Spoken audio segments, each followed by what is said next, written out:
Welcome back to BSA by Design, a podcast about transforming healthcare, educational, and research facilities through expert design and insight. I'm your host, Brian Moore, and thanks for joining us again.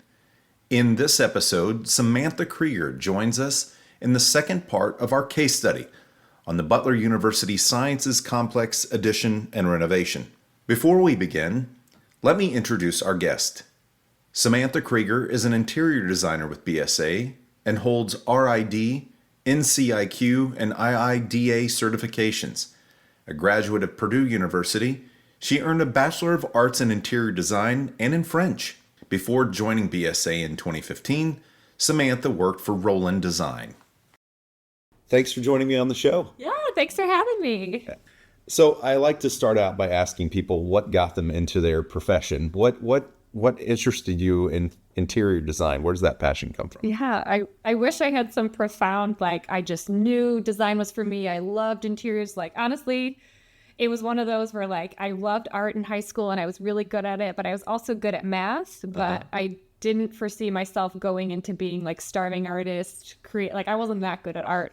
Ironically, I did always love rearranging my bedroom as a kid, and inflatable furniture was really popular when I was growing up, and new bedspread and when you just get excited doing that. So yes, that does not mean that inspired my career. It just naturally was something that I was good at. And I remember as a kid, we had an assignment for one of our, probably in elementary school, you had to draw your fire escape plan, family safety. And I drew a floor plan of our entire house and showed my parents. My dad's like, oh my God, you drew it practically to scale, because I just loved spatial everything. But I was not passionate. I'm going to go into interior design. I actually applied to be in marketing at Purdue University, thinking graphics, marketing. But when you're at Purdue, that falls under the College of Agriculture. And so totally wasn't the right level of marketing. So even before I even started at Purdue, I'd already changed my major, come January before I even started. I was I don't think marketing's the right approach. So I was maybe interior design. I'm that's art and math and creativity, but a good foundation of a 4-year degree. It's a full-blown career, not starving artist. So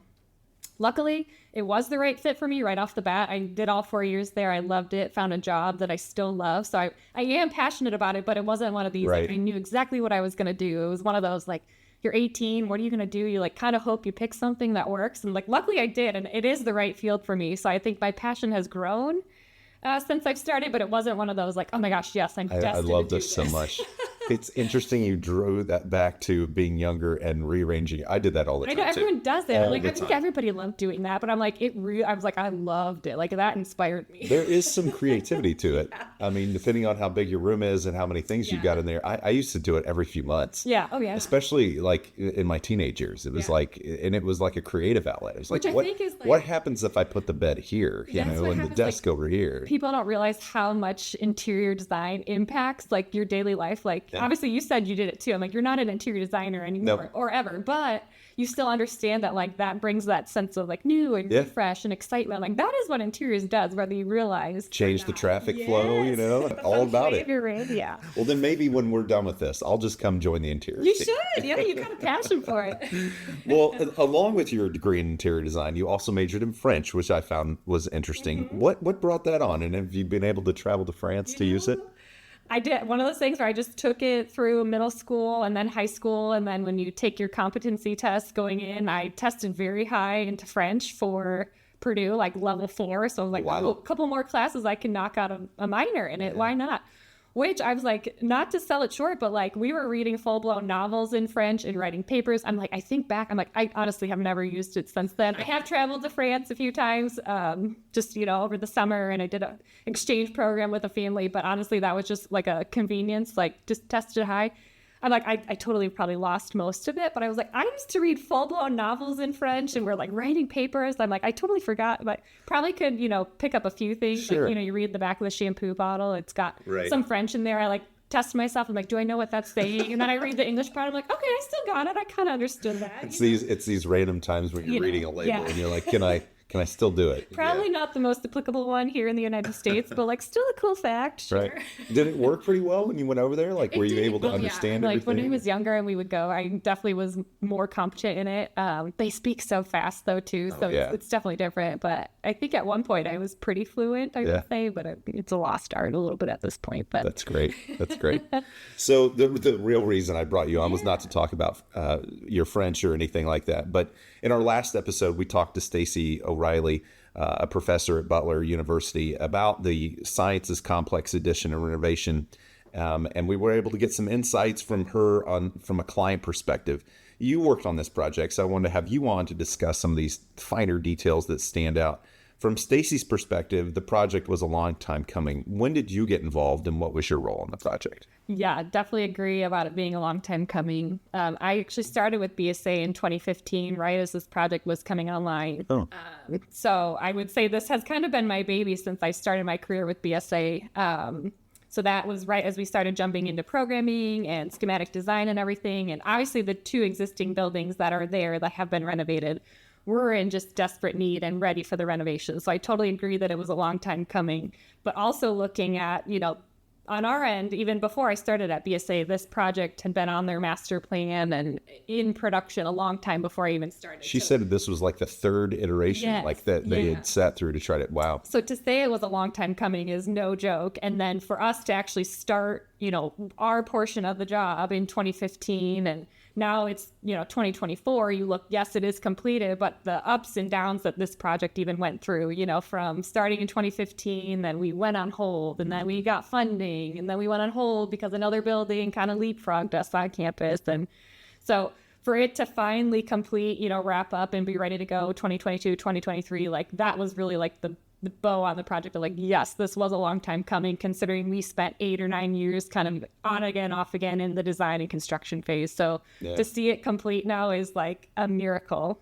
And I remember we had some students come visit us in 2016 maybe, and we were talking about this exciting project that we were working on. And I was sharing with them, I'm like, the scale of the projects that we do are so complex and they're big. Like this one won't even be done until 2020. So I'm like, for what I'm working on now, like we won't even see this complete for another 4 years, which is funny to think about now because we had no idea a pandemic was coming and, that other things were going to, put constraints on the project and construction and all that. So looking back, I'm like, oh my God, it would have been a miracle if we had gotten this done by 2020. But I mean, it still is crazy because a lot of this work was done then in 2020, 2021. We still had a lot of remaining design work, construction, the furniture process, everything. So when we say it was a long time coming, like I think everybody agrees just because there were so many uphill battles we fought to get to this point. And for it to be as successful as it was, there was a lot of adaptation on our end, on the client side, on the contractor end. So I think everybody breathes a collective sigh of relief now that it is done and it's functioning and it's successful. I think a lot of people hold this one near and dear to their heart just because of what it went through.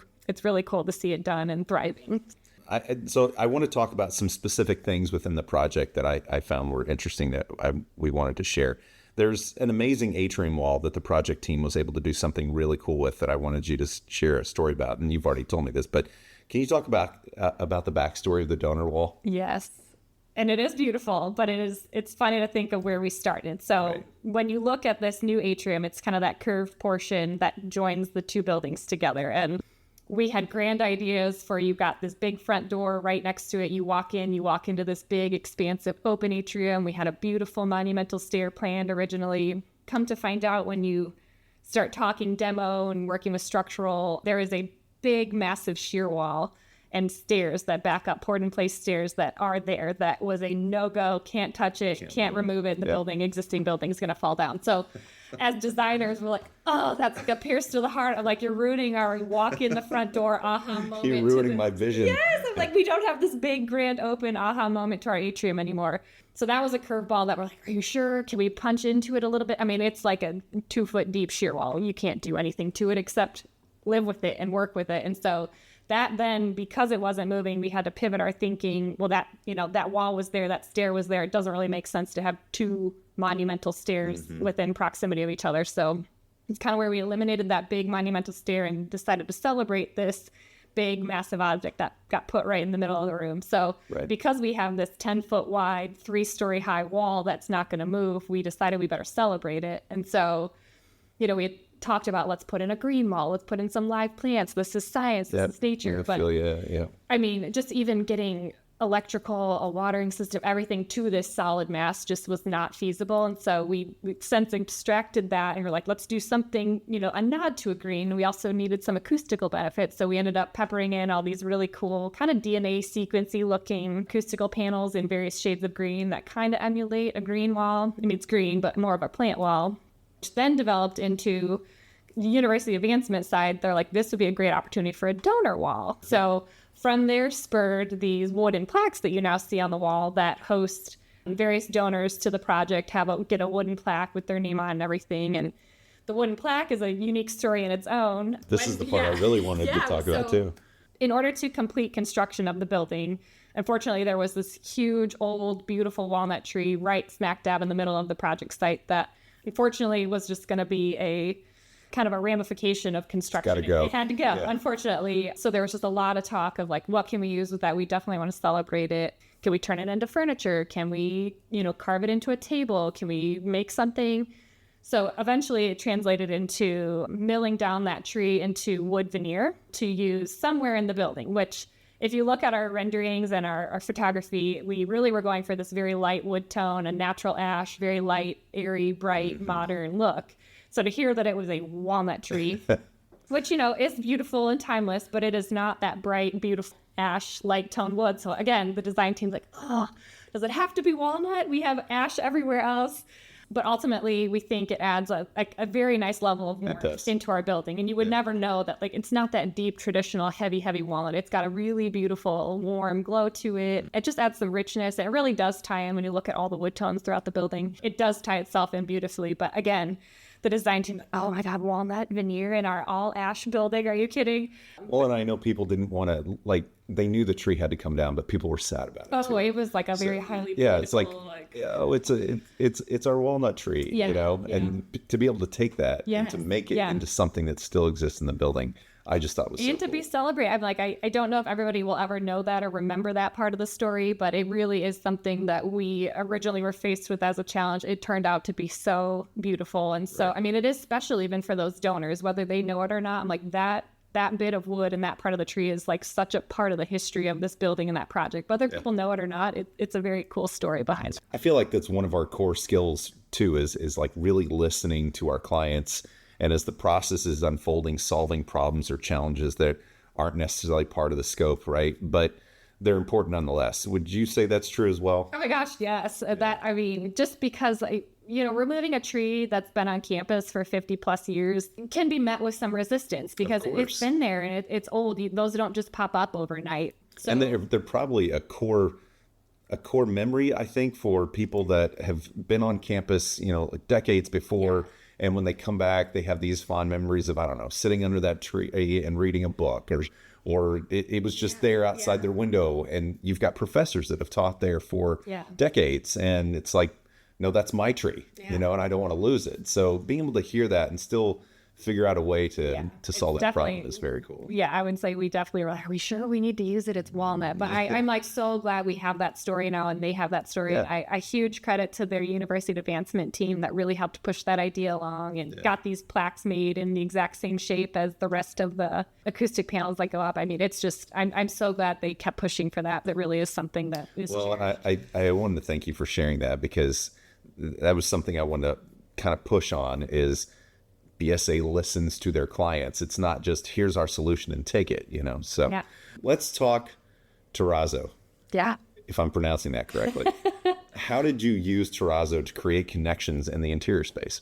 Yeah, so obviously we love terrazzo. It is a timeless material. It comes with a high cost and price point, but it is one of those materials that once you get it in there, if you can maintain it, it'll last the lifetime in the building. Yeah. The same thing is true for part of the existing part of Gallahue Hall, that main atrium. We didn't do much renovation in there except new paint, new lighting, new ceilings, but the original curved staircase in that part of the building stayed, as well as all the terrazzo and that poured in place terrazzo stair. So we were able to take that. We had a really good contractor that was really very good at holding hands and helping us through the process of maintaining and restoring that floor that had been there for 50 plus years. So you may not even know if you were to look at it today. They did such a good job restoring it, but polished it, cleaned it. There are some visible cracks that have been filled, but that's just part of the nature of character Toronto. of It's it. been there forever. Yeah. So that we're able to restore that floor, bring it back up to a really nice high level of polished and clean. And then we did add some new terrazzo into the new portion of the building, which was kind of a nod to that existing terrazzo. They don't touch directly, but now kind of each of these two main entrances to the building kind of have that timeless material kind of tying them together. It's really cool. It was cool to be able to keep that. And I mean, the history is there. So I definitely go check it out. You'd be so surprised how good it looks now. It's beautiful. Yeah, and I think I've said this. My son is a senior there, and he plays baseball at Butler University, and he goes into this building all the time to sit in that area and study, and just brags about how beautiful it is. So yeah. The interior atrium, like we were discussing a few minutes ago, and I just alluded to, which is one of the spots that my son thinks is so fantastic, is I know that used to be the exterior space. How did you go about converting that and making it into a useful space for the students and the faculty? Yeah, so as we had talked before, this project had been in the works years and years before our design team even got on board. And, there'd been a lot of schematic design and renderings and, all these initial ideas. And there's these very rigid existing buildings. It's Gallahue Hall and Holcomb Building. Very two rigid, brutalist, rough, solid limestone buildings. So the connector point is where our new atrium lives, right in between there. And that's where we introduced this really soft, subtle curve to the atrium from the exterior. So it's really this beautiful juxtaposition of very hard, rigid, rectangular to this really soft, beautiful, curved atrium. And it just kind of complements the both of them and really brings them together as like, oh, I can tell this is where these 2 points are converging.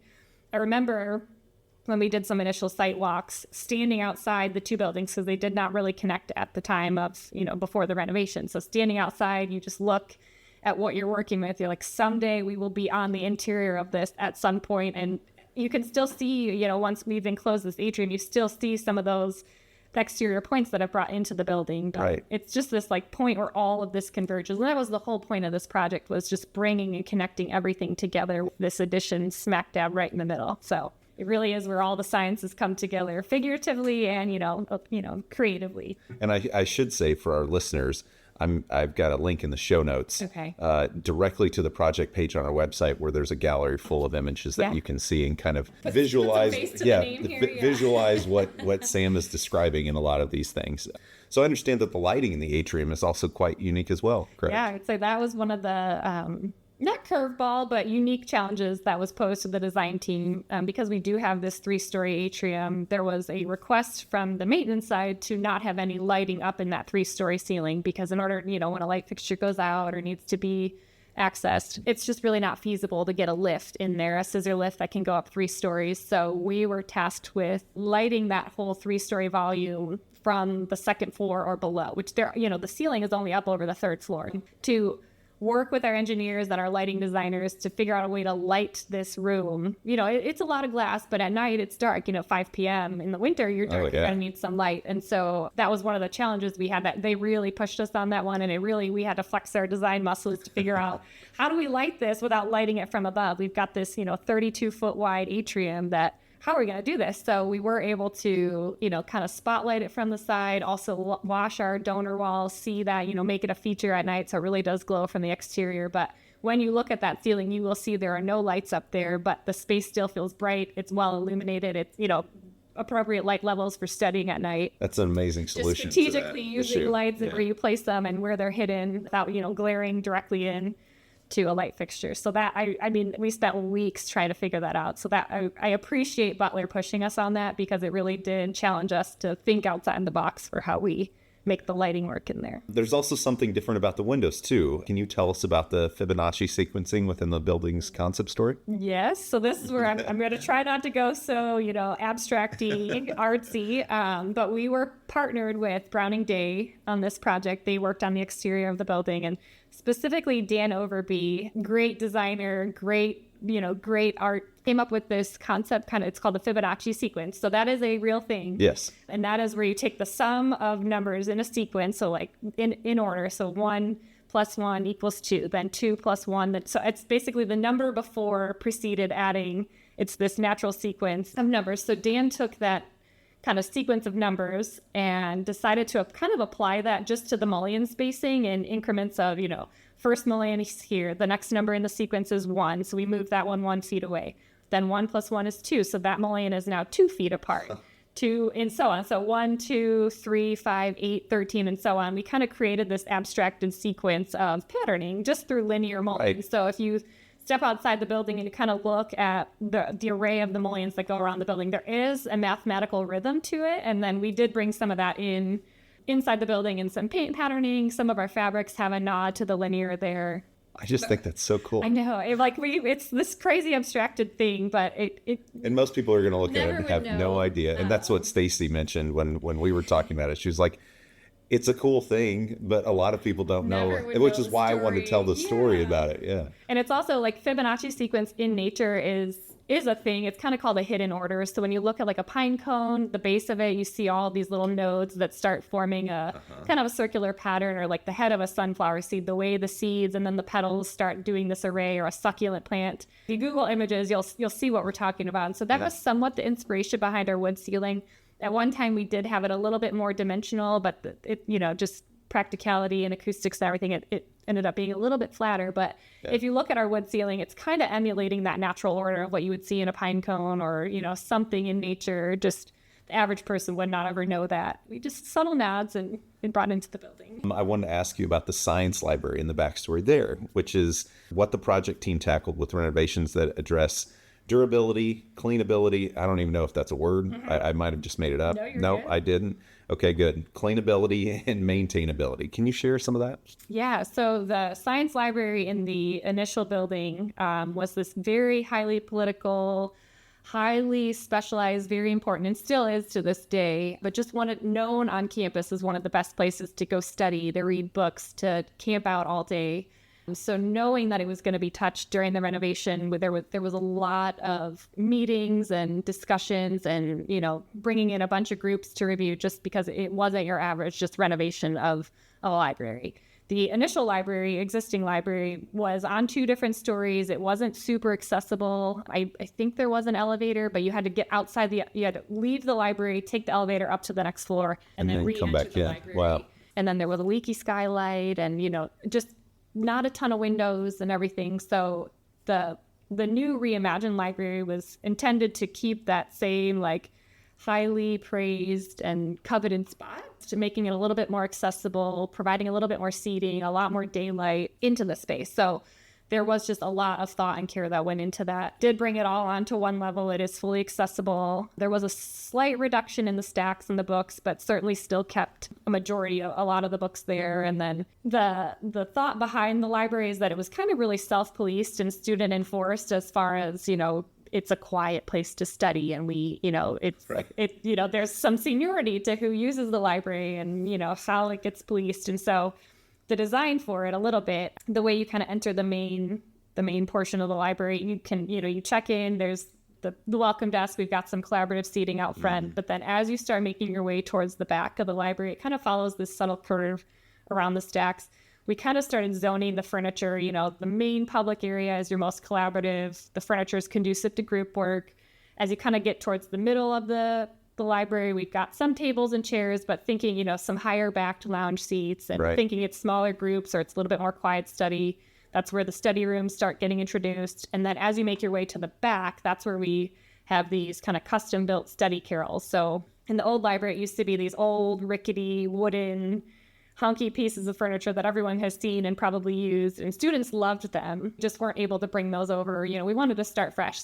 Towards the back, which is where we kind of see our zone getting the most quiet, that is where we have these kind of custom built study carrels that have acoustic panels around them. They've got marker boards in there. There's a bunch of power. It's kind of along the windows. So I think those are still the highly sought after. I was going to say, I would have loved to use that when I was in school, right? You were able to maintain the sacred nature of the library, but just give it a facelift, and with accessibility, and the lighting is huge. It's probably the best view on campus, because they just have this beautiful full expanse of windows that overlook the canals. I think they're happy with how it turned out, but it was definitely a feat to get, we're touching the library. Right. We promise we will do a good job, but we just felt there was so much importance to that space. So it wasn't our average design space that we had.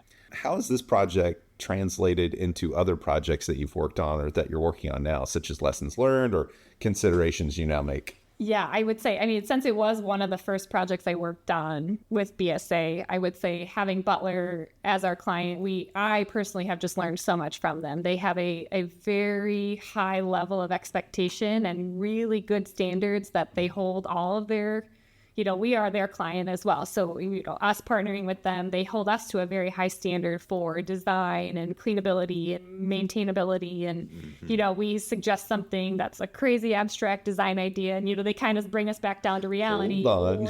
Well, we don't think we can maintain that. So, Right. Causing us to pivot like, okay, let's try this. We hear you. We understand that's a constraint. Let's try this. So there was a lot of push and pull where they really kind of, held us to please make sure you're designing something that we can maintain that is also beautiful. And so I definitely, we've learned so much from them. Anyway, I think one of the facts I shared with you when we went through this entire furniture process, we've got about $3 million worth of new furniture on this project. Working with them, they said, that's a lot of furniture for us to maintain as well. So we don't want a ton of different fabrics. We don't want a ton of different manufacturers. If a chair breaks, I don't want to have to look through a list of 20 manufacturers to figure out who it was. I can confidently say we have basically narrowed it down to about 8 different fabrics used strategically on it. That is a lot of furniture Yes, to it is. just kind of make a cohesive design on just 8 fabrics. And so you'll see a lot of the similar, fabrics and materials used throughout, but I don't think you'll notice that there's a ton of repetition just based on how we used it. But on a project of that scale, you would see upwards of 20, 30, just different applications or what's approved on a certain piece for use. So I have definitely, moving forward from that, changed my thinking a little bit in that we don't have to go crazy excessive on a lot of stuff to make it look beautiful and also give our clients something that functions and works well for them. So Right. I totally credit Butler for pushing us and helping us understand, from a client's perspective, what's acceptable or Right. what's feasible for them. So I'm like, that has totally changed my thinking moving forward for so many projects. The challenge at the time, but I'm like, it has totally shaped me as a designer and, just kind of thinking with a different hat on sometimes as we're designing and pulling and working. So I definitely credit them for. Yeah, because that creative side of you, of course, wants to, let's go crazy. Let's get as much as we can, Yeah. They kind of bring us back down Right. to reality. And so I really appreciate them for pushing us. And, it definitely has helped future clients too, as we come to the table with, that experience of like, hey, this is what's worked really well for this client. Here's how we were able to achieve it. I think it's still working well for them. Just for us to be reasonable and, professional, it definitely has shaped us. So I thank them so much for that experience. Well, thank you for coming on. I thought it was super important to have this has been such a successful project that talking to Stacy and talking to you kind of gives us both sides of the coin, if you will. And I'd love to have you back on again in the future. Thank you for having me. Thanks again to Samantha for joining us on this episode of BSA by Design.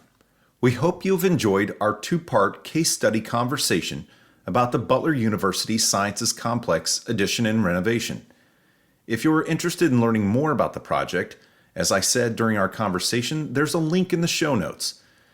And if you want to know more about BSA Life Structures, we encourage you to visit our website at bsalifestructures.com. Be sure to subscribe to BSA by Design wherever you get your podcasts so you don't miss an episode. With Google Podcasts going away, our feed is now available on YouTube Music. We've got a lot of great content and stories to share through various social media platforms, so be sure to follow us on LinkedIn, YouTube, Facebook, Instagram, and X. That's going to do it for this episode. Join us again next time on BSA by Design.